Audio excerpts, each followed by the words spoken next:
Que donc se passe-t-il ici? On doit calculer, alors, il s'agit de trouver par année l'événement ayant eu le plus de participants. Donc on a une méthode qui prend en paramètre un tableau avec des années et une liste des événements. Elle doit retourner une liste qui contient l'événement public le plus populaire avec le plus de participants pour chacune des années passées en paramètres. Elle ne doit faire aucun affichage. Donc, voyez, on a un problème imbriqué. On le voit ici dans cette phrase. Elle doit retourner une liste. Cette phrase-là, il y a toutes les infos qui sont là-dedans, si vous voulez, mais il y a 3 infos différentes. On doit le faire pour chacune des années passées en paramètres. Donc, ça veut dire quoi quand vous entendez pour chacune ou pour chaque? C'est quoi? Dites-moi, quand vous entendez pour chacune, pour chaque, qu'est-ce que ça veut dire en termes de codage? Une boucle. Donc là, il y a une boucle. Une boucle, difficile à écrire. Sur quoi? Sur quoi? Pour chacune des années. Boucle sur les années. Année. Voilà. Me styler, c'est quand même mieux. Hein. Mais après, l'écran, il est trop petit. Voilà. Donc ça, c'est un des choses. Donc on va faire quelque chose pour chacune des années. Donc maintenant, on peut laisser de côté les années. Et on va voir, ok, une fois que l'année est fixée, quand j'ai mon année, qu'est-ce que je dois faire pour cette année? Je dois trouver, alors on va peut-être changer de couleur là, l'événement le plus populaire, avec le plus de participants. Peut-être, c'est mieux. Alors, si je peux effacer ça, je vais prendre plutôt l'événement avec le plus de participants. Qu'est-ce que ça veut dire en termes d'algorithme? C'est une variante du max. Max, oula, voilà. Max, ok. Et puis, on va le mettre en rose. C'est l'événement public. Et ça, c'est quoi comme algorithme? Filtrage. Et ça tombe bien, on l'a déjà fait, vous vous souvenez? On vient de faire un filtre pour public-privé. On peut le réutiliser. Bien sûr. C'est même excellent de réutiliser. Donc, on a 3 choses. Et en fait, dans l'ordre, il faut faire quoi? Il faut faire d'abord la boucle. Ça, d'abord, on fait la boucle. Dans l'ordre d'écriture, si vous voulez. Et pour chaque boucle, ben, on va filtrer. Et puis après, calculer le maximum par rapport aux participants.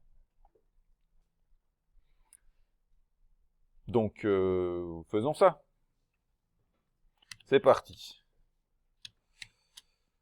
Donc, on est ici. Question B4. Modifier ceci. Donc, on a les années qui sont fournies et les événements. Alors, qu'est-ce qu'on va faire? Bah, on fait une boucle sur les années. Donc, iter, merci. Iter sur les années. Vous voyez, il est trop fort, il comprend tout seul. Je peux choisir si je veux faire itération sur les années ou les événements. Je préfère les années parce que c'est les années qu'on doit faire ici. Et je fais juste un print des années pour l'instant.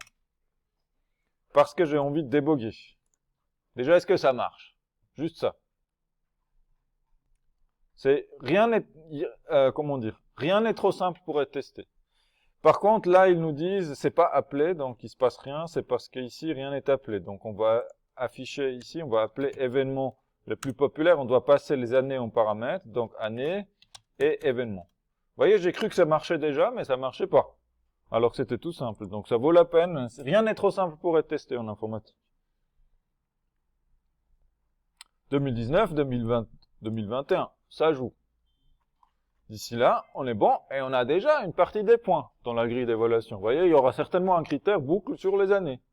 Même si vous comprenez rien au max à tout ça, bah, vous avez fait une boucle, voilà, vous avez fait une partie. On voit que vous savez faire des choses quand même. Donc maintenant, on veut faire quoi? On veut pas afficher les années, on veut donc... Ah, on a oublié quelque chose. Parce qu'on veut filtrer sur les événements publics-privés, mais on veut aussi filtrer par rapport aux années. Vous voyez, parce qu'on veut prendre que les événements de l'année concernée. Donc, on retourne ici. Et puis, en fait, on a un 2A ou 2... Alors, maintenant, je sais pas lequel il faut faire avant ou avant. Pour chacune des années, en fait, ici, il y a aussi, on va mettre 2B. il y a aussi filtre. Filtre. Filtrer, c'est dur, hein. Filtrer par rapport à l'année. Et c'est marqué, servez-vous de la méthode getAnnée dans la classe événement pour faire vos calculs. Ok, bon. De toute façon, on va être obligé. Donc, on va faire le filtrage du coup des événements de l'année. Donc on va l'écrire là où on a fait l'autre filtre. Et puis je me permets de carrément faire un copier-coller. Il y a moyen d'éviter le copier-coller, mais pour l'instant on n'a pas encore appris comment. Donc dans ce cas, on va filtrer sur l'année. Et du coup, le critère c'est quoi?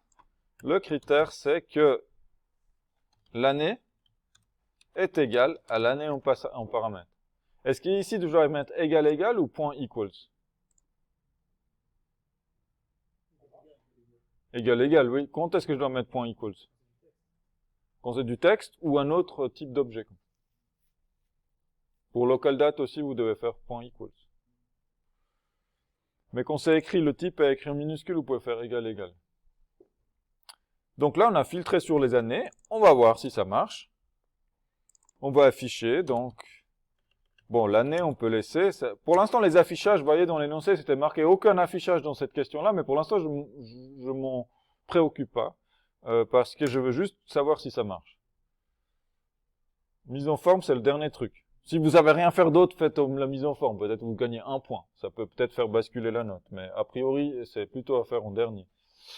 Donc, on va filtrer, par rapport à l'année, la liste des événements. Et on va tester. Non, parce que je veux juste pour l'année en cours. Parce que c'est pour ça que je fais une boucle. Pour chaque année, je veux prendre que les événements de mon année. Et là, c'est joli, c'est facile à voir parce que c'est affiché dans et public privé n'était pas affiché. Donc en 2019, vous voyez, j'ai que des trucs 2019. 2019. En 2020, j'ai que des trucs 2020. 2021, j'ai que des trucs 2021. Donc ça marche bien. Donc maintenant, on va pouvoir donc stocker ça dans une variable. On va créer une variable. On va l'appeler comment? Événement de l'année. Événement de l'année. Ouais, année. Événement année. Ça ira. On comprend ce que ça veut dire. On crée une locale variable. Voilà. Très bien. Donc là, on a nos événements d'année. Maintenant, on doit filtrer que les événements publics. Et les événements publics, on les filtre uniquement parmi les événements de l'année. Vous voyez, on ne va pas prendre la liste originale parce qu'on s'intéresse toujours, on est toujours dans l'année. On veut que les événements de l'année. Donc, qu'est-ce qu'on va faire? On va filtrer par rapport à public-privé. Donc, nous, on veut les événements publics. Donc, et privé, on doit le mettre à quoi? True ou false? False. Ce n'est pas privé parce que c'est public. Et on met quoi comme liste pour filtrer? Événement année. Pas événement. Si vous mettez événement, vous allez avoir un souci. C'est le genre de truc qu'on risque d'oublier, en fait. De pas mettre la bonne variable et tout. Donc là, on va faire une nouvelle array list. Ça, c'est les événements publics de l'année. Événement public année. Puis ça va me créer le bon type. Voilà. Donc là, j'ai mes événements publics de l'année. Donc, si je reviens sur mon plan, j'ai fait le 1, j'ai fait le 2, j'ai fait le 2b. Alors, on a fait dans l'autre ordre. On pourrait aussi imaginer, avant de faire la boucle, vous voyez, de faire qu'une fois le filtre des événements publics. Et après, filtrer l'année que sur les événements publics. C'est peut-être plus propre, mais avant de rendre mon code plus joli, je veux déjà qu'il marche. Quand même, la base, c'est qu'il marche. Donc, on veut faire le maximum. Donc, avec le plus de participants, donc ça, on n'a pas encore, mais on va devoir l'écrire. Donc, un algorithme de maximum, et ça, vous connaissez par cœur, vous l'écrivez le samedi soir à 4 heures du matin quand vous êtes complètement saoul, en retournant dans le Uber avec la main gauche sur votre téléphone portable. On fait quoi? Un private static, c'est l'événement, ça devrait retourner quoi? L'événement le plus populaire, avec le plus de participants. Donc, je retourne quoi? Le nombre de participants, l'événement, Schtroumpf, Ah, presque juste, c'était l'autre. Ouais, parce qu'on veut l'événement qui a le plus de participants. Donc le critère, c'est bien les participants, mais le résultat sera l'événement. Donc, quand vous allez dans votre référentiel, on a bossé sur ça, les algorithmes de base, il faut bien essayer de voir lequel c'est. Avec l'habitude, ça devient évident, mais bien sûr, une fois qu'on sait faire, tout est facile. Donc, quoi? On retourne un événement. Et on va le dire, c'est le plus populaire. Et ça prend en paramètre une array list d'événements.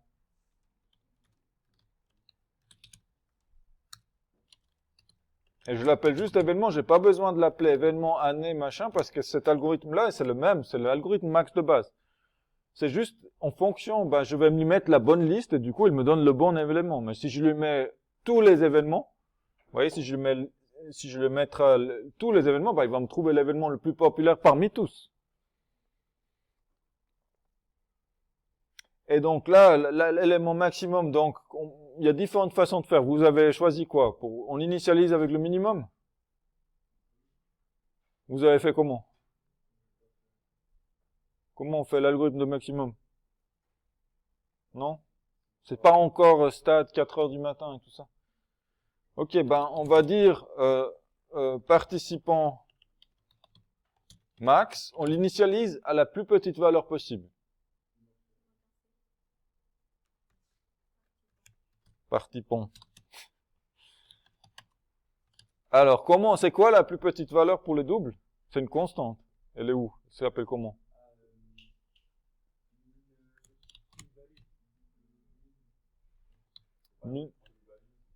Alors, c'est un piège.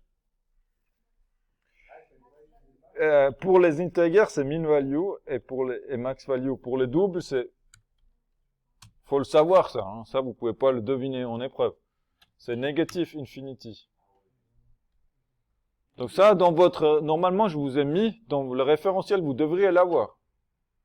Oui. Ça dépend, il peut y avoir le 0 comme valeur valable? Est-ce que l'événement le plus populaire, est-ce qu'il est possible qu'il a que 0 participants? Peut-être dans l'absolu, peut-être oui, mais dans ce cas-là, vous mettez -1. -1, ça suffirait ici. Probablement même 0, mais ça dépend si vous faites strictement plus grand ou égal.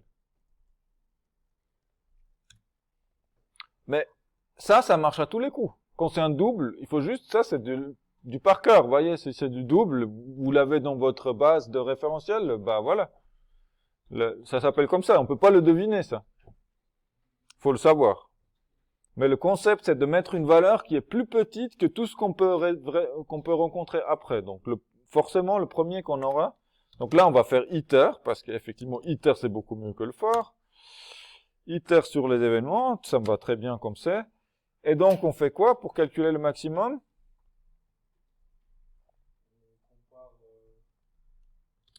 If.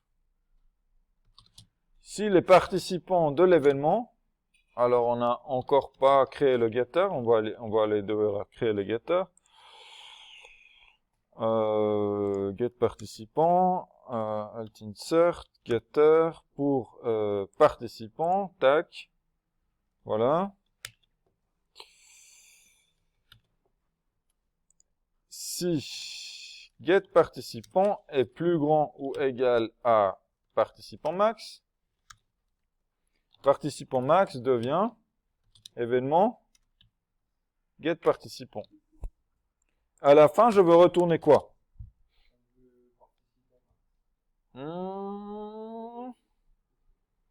Qu'est-ce qu'on avait dit? On veut l'événement le plus populaire.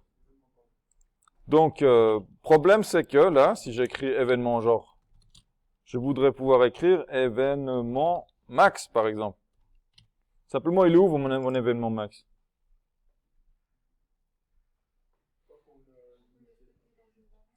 C'est ça, hein, il nous faut une variable de type événement. Au début, on met quoi? Nul. On n'a pas, donc on met en nul. Voilà, et puis participant max et événement max, on met égal événement.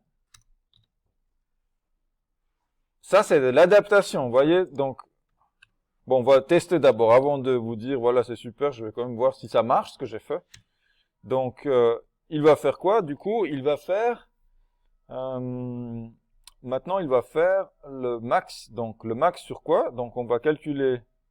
Bon, je vais tout de suite l'afficher, hein, mais on va calculer l'événement le plus populaire sur lequel? Sur l'événement public de l'année en cours. OK? Je prends pas événements et je prends pas juste les événements de l'année, je veux les événements publics de l'année en cours. Et j'affiche le max et je teste.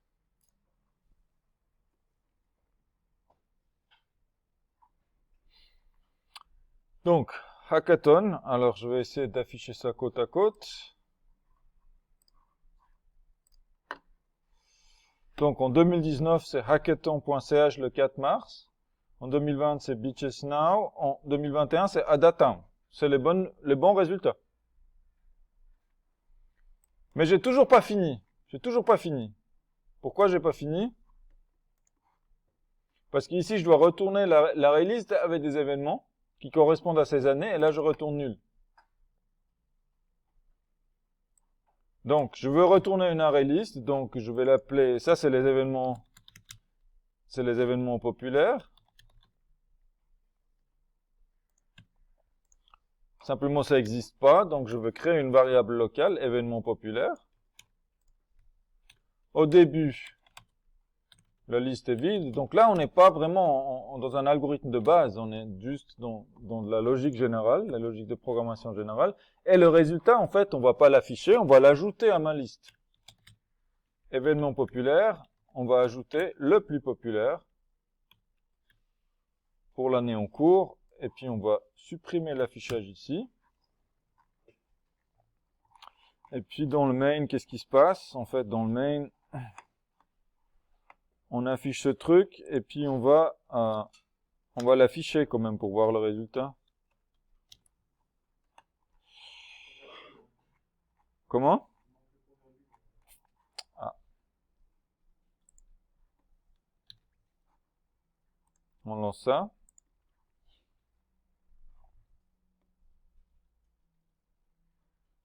Voilà, donc j'ai Hackathon en 2019, j'ai Beaches Now en 2020, et puis j'ai Adatown en 2021.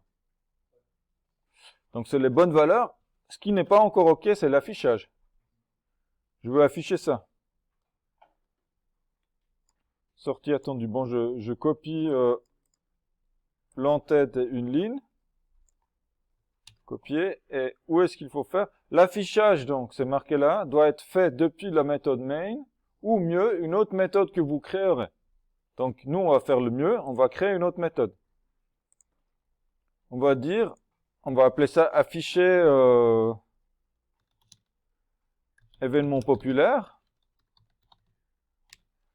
On va passer les années en paramètres et le résultat de ça. Donc, le résultat de ça, c'est calculé par cet appel-là. Je le mets là. Donc, vous voyez là, ça va me mettre le tableau des années et la liste des événements populaires. On crée une méthode pour ça. Et qu'est-ce qu'on fait? Bah, du coup, on va générer cet affichage-là. Ah, faut que je refasse mon copier-coller. Voilà. Donc, d'abord, je vais afficher l'entête.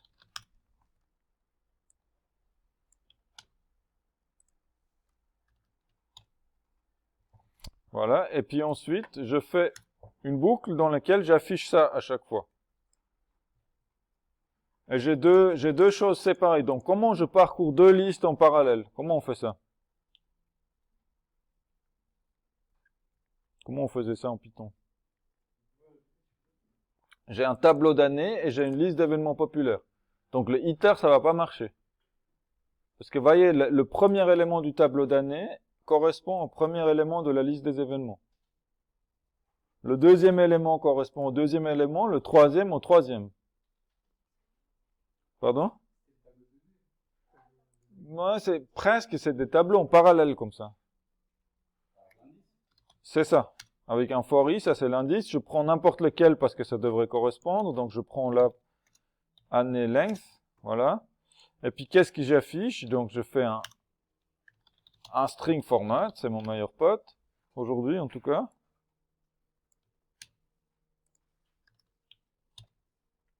Voilà. Et je remplace ça par l'année.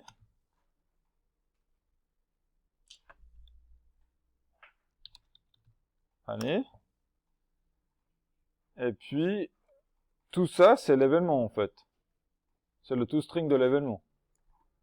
Ça, quand on arrive à la question 4, on le sait, parce qu'on l'a déjà vu plusieurs fois. Donc ça, c'est le toString de l'événement. Donc je mets format S, et je lui mets événement populaire.get i. Et puis année, je me suis bourré là, parce que c'est pas toutes les années, c'est que l'année qui correspond à l'indice.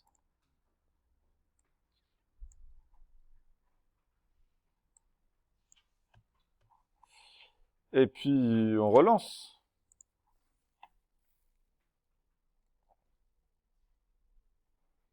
Et voilà, là on a nos 3 événements les plus populaires. Donc si on revient à ce qu'on a fait,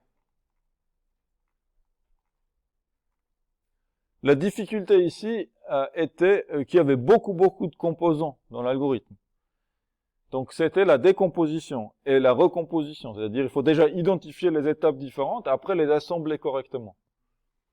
Les étapes en elles-mêmes ne sont pas très compliquées, je pense. On a des filtrages, on a un maximum, alors peut-être que, voilà, vous vous trompez sur l'un ou l'autre, mais c'est tout à fait faisable, ça, surtout qu'on a notre référentiel. Donc la difficulté, c'est quand vous avez des questions comme ça, c'est de bien comprendre ce qu'il faut faire et de réfléchir comment je les décompose. Et bon, c'est pas pour rien que c'était la dernière question de l'épreuve. Voilà. Donc moi, je trouve très élégant de travailler avec les filtres plutôt que de tout faire avec des if imbriqués et tout ça, parce qu'on se bourre assez rapidement et on réutilise plus difficilement. Vous voyez, le filtre que j'ai fait à la question précédente, je peux le réutiliser. J'ai pu le réutiliser. Si j'avais fait ma moyenne avec le if dans la moyenne, non seulement cognitivement c'est plus difficile, mais aussi je peux moins bien le réutiliser. Et juste pour vous montrer, si on veut, on peut tout écrire dans une seule ligne. Je sais pas si c'est vraiment intéressant, mais on peut mettre ça, vous voyez, le filtre des événements publics de l'année, c'est quoi? Bah, c'est le filtre par rapport au privé, du filtre par rapport à l'année. Et puis le plus populaire, finalement, c'est le résultat de tout ça. Voilà, donc on pourrait tout écrire sur une ligne, comme ça. Je suis pas sûr qu'on y gagne en termes de lisibilité, mais on risque pas de se bourrer de la bonne liste quelque part. On fait le filtre d'abord sur les années, après on filtre sur les événements privés publics, et après on compte le plus populaire, on rajoute à la liste. Je pense pour vous, probablement, vous préférez probablement cette lecture-là. Si on veut, on peut encore se dire, ok, bah ici je filtre 3 fois.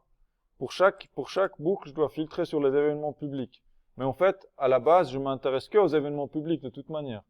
Donc ce qu'on pourrait faire aussi, c'est plutôt que de faire ça dans cet ordre-là, on pourrait d'abord faire que les événements publics, filtrer sur l'ensemble des événements, et après les événements de l'année, on le fait sur les événements publics.